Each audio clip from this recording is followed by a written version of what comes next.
కామన్గా ఉండే సమస్యను పరిష్కరించుకోవడం కొరకు ఏర్పడినటువంటి ఒక గ్రూప్ ఆఫ్ పీపుల్ని మనం సంఘము అని అంటున్నాం.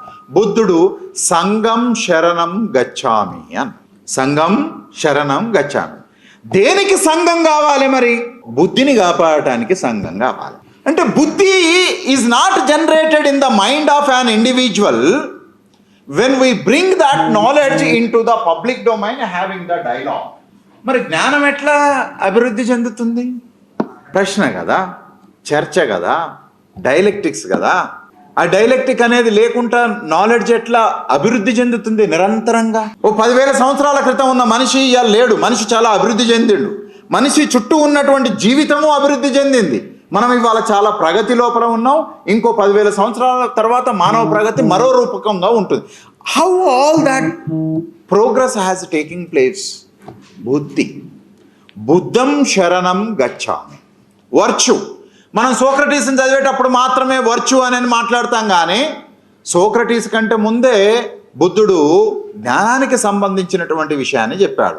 ఏంటిది జ్ఞానము అని అంటే తర్కించి చూడటము, ఆ తర్కంలో నుంచి సత్యాన్ని తెలుసుకోవటము అంతర్లీనంగా ఉంటుంది. మనము పాలు తీసుకొని వస్తాం, ఇంత గడ్డేసినవు, ఒక జంతువు శరీరంలోకి తెల్లని పాలు వచ్చింది. ఆ పాలని వేడి చేసినవు, దానికి ఇంకేదో మిక్స్ చేసినవు, దాని తర్వాత కర్డ్ అయింది. ఆ కర్డ్ని మళ్ళీ వేడి చేసినవు, దాని నుంచి ఇంకేదో ఆయిల్ వచ్చింది.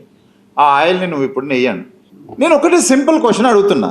డైరెక్ట్ మనిషి జంతువు పాలు తాగి ఉండొచ్చు, కానీ ఆ పాలల్లో నెయ్యి ఉన్నదన్న సంగతి వాడు ఎట్లా తీసుకొని వచ్చిండు? ఒకడు తొండం పట్టుకున్నాడు, ఒకడు కాలు పట్టుకున్నాడు, ఒకడు తోక పట్టుకున్నాడు, ఒకడు దంతాలు పట్టుకున్నాడు, ఇంకొకడు కడుపు పట్టుకున్నాడు. ఎవనికి వీలైన దగ్గర వాడు టచ్ చేశాడు. టచ్ నుంచి ఇది ఏంటిది అని ఇప్పుడు మనం అడిగినాం. ఇది పట్టుకొని ఇది అయ్యి ఉండొచ్చు, ఇదేదో నాకు పెద్ద మొద్దు లెక్క అనిపిస్తున్నది అని ఒకడు అంటాడు. ఇంకోటి కర్ర లెక్క అనిపిస్తుంది అంటాడు, ఒకడు రాడ్ అంటాడు, ఒకడు ఏం లేదు తాడు, ఇది ఏదో తాడు, అటు సరిగా పేన రాక పైన పెద్దగా ఉన్నది, తాడు కిందికి పోయినా కొద్ది పలసగా అయింది అని అన్నాను. They will interpret according to their what they imagine, because there are certain things absent to look into the what truth is. ఇప్పుడు మనం ఏం చేద్దామనంటే, ఎవడెవడు ఏమేమి పట్టుకున్నాడో వాటిని అన్నిటినీ ఒకదానికొకటి కనెక్ట్ చేద్దాం. తొండము, తోక, కడుపు, కాళ్ళు, వీటినన్నిటిని ఒకదాని తర్వాత ఒకటి చేద్దాం. ఈ చెయ్యటం లోపల కూడా అన్ని నువ్వు సిస్టమేటిక్గా చేస్తే దానికి కనీసం ఒక ఆకారం వస్తుంది. కానీ కడుపుని తీసుకుపోయి ముందల పెట్టి, తొండాన్ని తీసుకొచ్చి వెనకబెట్టి, కాళ్ళని తీసుకొచ్చి ఏ కొసకో పెట్టినవు అనుకో, you cannot understand what truth is. But truth is there, you are unable to understand what truth is. సత్యం అక్కడ ఉన్నది, సత్యాన్ని నువ్వు చూడలేకపోతున్నావు. అంత మాత్రాన అది సత్యం లేదు, అది కాదు ఇంకోటి అని చెప్పి నువ్వు ఇంటర్ప్రిట్ చేయదు. కానీ నువ్వు ఇంటర్ప్రిట్ చేసినట్టుగా అది ఉండదు, అది ఉన్నదాన్నే నువ్వు ఇంటర్ప్రిట్ చేయాలి. కానీ బ్రాహ్మణిజం ఏం చేస్తుంది అని అంటే, లేని దాన్ని ఉన్నట్టుగా, ఉన్నదాన్ని కాదన్నట్టుగా చెప్తుంది. ఈ భౌతిక ప్రపంచాన్ని వాళ్ళు మాయా అని అన్నారు. లేని మాయ స్వర్గాన్ని, నరకాన్ని నిజం అని చెప్పారు. ఈ భౌతిక ప్రపంచం ఉన్నదాన్నేమో ఇదంతా మాయా, అసలు ఇది ఏది లేదు అని చెప్పారు. లేని స్వర్గం నరకం గురించేమో, దైవలోకం గురించేమో అది ఉన్నది అని చెప్పారు. How Buddhism will give you a wonderful rational perspective to know your self, to know the truth, to know the దుఃఖ అండ్ ఆల్ ఆఫ్ దట్. ఇంకొకటి ఏంటిది అని అంటే, ఒక ఎగ్జాంపుల్ చెప్తాను. ఆయన మనుషుల్ని ఎట్లా కన్విన్స్ చేస్తాడు. ఈయన గురించి చాలా తప్పుడు ప్రచారాలు చేసేవాళ్ళు బ్రాహ్మణులు. ఒకరోజు బుద్ధుడి దగ్గరికి ఒకడికి వచ్చేసి, నువ్వు అందరి కోరికలు తీరుస్తున్నావట కదా, నా కోరిక కూడా తీర్చు అని అన్నాడు. అంటే ఏముంది చెప్పు అని అన్నాడు. నేను నిన్ను చంపాలనుకుంటున్నాను. ఎంత మంచోడైనా బుద్ధుడు చంపమని అంటాడా? మీరైతే ఏమంటారు? ఎందుకు చంపుతున్నావు అని అంటారు. బుద్ధుడు ఏమన్నాడు అంటే, సరే అందరి కోరికలు తీరుస్తున్నా, కానీ అది వాళ్ళకేం కావాలో ఇతరుల జీవితాన్ని ఎఫెక్ట్ చేసేది కాదు. కానీ మీరు ఇప్పుడు పోయి, అక్కడ చెట్టు ఉన్నది, నాకు కూడా ఒక కోరిక ఉంది చావడానికంటే ముందు, అక్కడ ఒక చెట్టు ఉన్నది, ఆ చెట్టుని మొదట్లోకి నరికేసి రా అని అన్నాడు. మొదట్లోకి నరికిండా, నువ్వు చెప్పినట్టు చెప్పుకుంటూ నరికేసినా వచ్చినా అని అన్నాను. తిరిగిపోయి మళ్ళీ దాన్ని అతికించేసి ప్రాణం ఇయ్యి అని అన్నాడు. నరికిన తర్వాత తిరిగి అది బతికితే నేను చూడాలని అనుకున్నా, మళ్ళీ పోయి అతికిచ్చి బతికియ్యి అని అన్నాడు. నీకేమన్నా రాజ్యం కానీ, ఏ ఒక్క మనిషి కానీ ఇంకొక మనిషికి ఎగ్జిస్టెన్స్ని ఇవ్వడు, అది నేచర్ ఇస్తుంది. ఆ నేచరు సహజంగా దాన్ని తీసుకునేటట్టుగా ఉండాలి అని.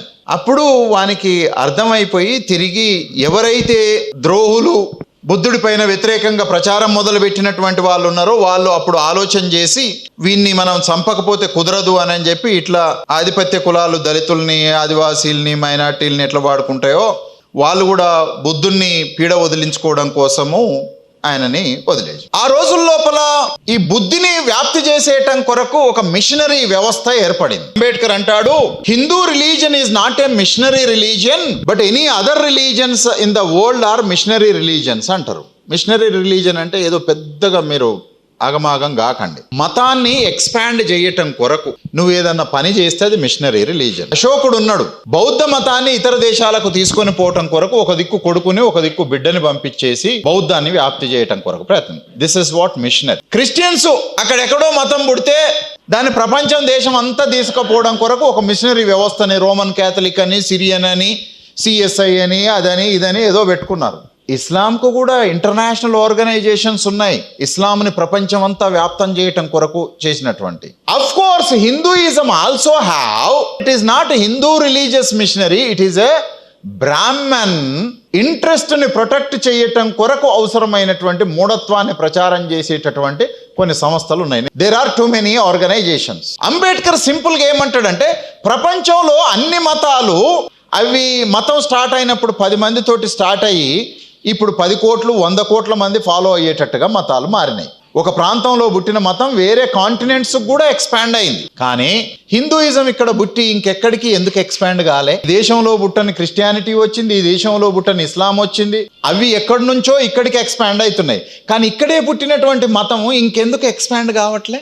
ఈ మిషనరీ యాక్టివిటీ ఎప్పుడు ఉంటుంది అని బుద్ధుడు అంటాడు అని అంటే, మతం అనేటటువంటి దానికి ఒక హేతు పునాది అనేటటువంటిది అవసరము. దేన్నైనా ప్రాక్టీస్ చేసేటటువంటి దాన్ని ఏదైనా సరే దాన్ని వాళ్ళు యాక్సెప్ట్ చేసేటట్టుగా ఉండాలి. యాక్సెప్టెన్స్కి మనిషికి అవకాశం కూడా ఇవ్వాలి. ఇది లేనప్పుడు అది ఎక్స్పాన్షన్ కాదు అని అంటాడు. అఫ్ కోర్స్ మిగిలిన అవినయి కూడా నిజంగా అంత ఉన్నదా అని అంటే పూర్తిగా ఉండకపోవచ్చు. కానీ సంహౌ మన మిత్రుడు చెప్పినట్టు కాస్ట్ అనేటటువంటిది, నువ్వు ఈ మతంలోకి రావాలంటే ఏ కులం తీసుకోవాలి? ఫస్ట్ నువ్వు ముస్లింని మీరు ఏంటి వాళ్ళు అని అంటే వాడు మేము ముస్లిమ్స్ అంటాడు. ఓ హిందువుని మీరు ఏంటి వాళ్ళు అని అంటే వాడు నేను హిందువుని అంటాడా? A Hindu identity is his caste, a Muslim identity is his Muslim.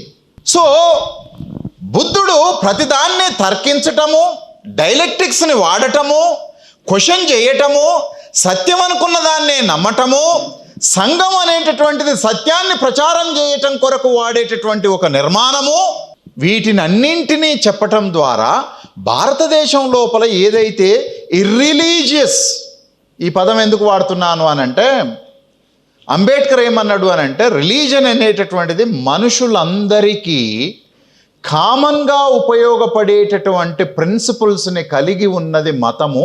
Hindu is not religion అని అన్నాడు. మనుషులందరికీ కామన్గా ఉపయోగపడేటటువంటి లేదా మానవులందరికీ కామన్గా ప్రగతికి ఉపయోగపడేటటువంటి ప్రిన్సిపల్స్ ఉన్నటువంటిది రిలీజను. అది హిందూలో లేదు కాబట్టి Hindu is not A religion, it is a rule book, rule institution అని అన్నాడు. అది కేవలం ఒక చట్టం మాత్రమే, దాంట్లో మతం లేదు, ఏమి లేదు అనేటటువంటి విషయాన్ని చెప్పాడు.